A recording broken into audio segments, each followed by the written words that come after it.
E como fazer perguntas em francês? Eu me lembro que quando eu comecei a estudar francês, a professora ia dizer: hoje temos uma aula de ensinar a fazer perguntas. Eu pensava, mas peraí, como assim ensinar a fazer perguntas? Não é só colocar uma interrogação, mudar a entonação? É, quase isso. No português, a gente sabe que é assim, né? É basicamente a entonação, né? Você muda a entonação para dizer se é uma pergunta ou não, né? Quem não lembra de quando era criança, ou então ouvindo alguém ler um texto e tal, e lá no meio do texto tinha uma pergunta, a pessoa só mudava a entonação para fazer entender que era uma pergunta, né? Então, você está de acordo?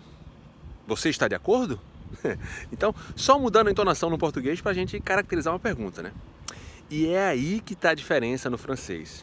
Saca só, o francês precisa só do começo da frase para indicar que é uma pergunta.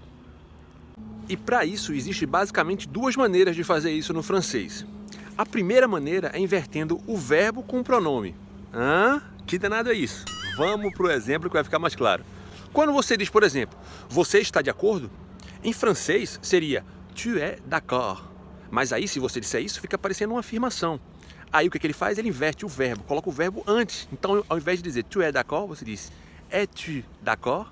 Com essa inversão já está caracterizada uma pergunta já no começo. E aí, ó, dá tempo de você já ir pensando na resposta, né?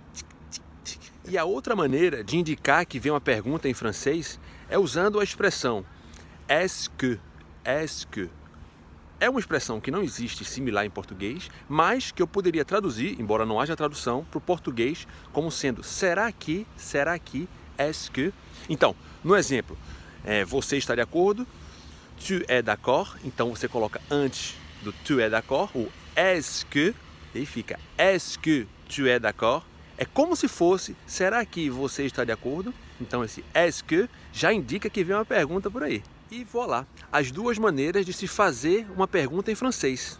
Ou melhor, de indicar que trata-se de uma pergunta em francês já no começo da frase, sem ter que depender exclusivamente da entonação. É isso aí. Abás! Assim, agora na prática pode acontecer da pessoa fazer a pergunta sem usar nenhuma dessas duas maneiras, só trabalhando com a entonação. Isso existe sim e muito. Agora vem a dica mais importante sobre perguntas, tá? É o seguinte, vem cá. Se você tem uma esposa, namorada, noiva, tal, e de repente está conversando com ela e você diz alguma coisa, ela olha para você e diz: como é que é? Como isso? Comment ça?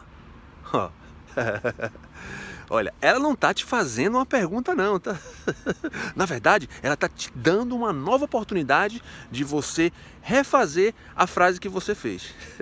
É isso aí, vai por mim. D'accord?